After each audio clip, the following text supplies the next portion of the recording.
Dear friend, আমরা কিন্তু একটা আগাছানাশক দেখতে পাচ্ছি, তার নাম হচ্ছে বেনসানিল। এটা মূলত স্কোয়ার কোম্পানির একটা আগাছানাশক বা ঘাস মারা ওষুধ, যাই যে নামে বলুন না কেন। আসলে এর গ্রুপ হচ্ছে আপনার বেনসালফিরন মিথাইল 4% এবং এসিটোক্লোর 14, এ হচ্ছে 18 WP। আমরা ব্যবহার করব কোথায়? আগাছানাশক ক্ষেত্রে। এটা ধানের জমিতে ব্যবহার করার জন্য শুধুমাত্র অনুমোদিত পেয়েছেন। এটা মূলত স্কোয়ার কোম্পানি। আমরা 100 গ্রাম এই বেনসালফিরন বা আগাছানাশক দিয়ে সর্বোচ্চ আমরা 32 শতক জমি পর্যন্ত স্প্রে করতে পারবো, অথবা সারের সঙ্গে ব্যবহার করতে পারবো।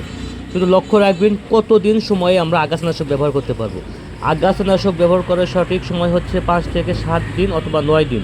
হ্যাঁ, এর বহিরাগত সময়ে দেওয়া যাবে না, কেননা যদি আগাছা হয়ে থাকে সেই ক্ষেত্রে এটা কিন্তু দমন করতে পারবে না। আবার অনেকে প্রশ্ন করেন যে এর সঙ্গে কি অন্য আমরা আগাছানাশক যোগ করতে পারবো? অবশ্যই পারবেন। সেটা হচ্ছে আপনার পেট্রোলোক্লোর গ্রুপটা যোগ করতে পারবেন, 10W গ্রুপটা যোগ করতে পারবেন, কোনো সমস্যা নেই। সকলকে আমার চ্যানেলকে সাবস্ক্রাইব করার জন্য বিনীত অনুরোধ রইল। ধন্যবাদ সবাইকে।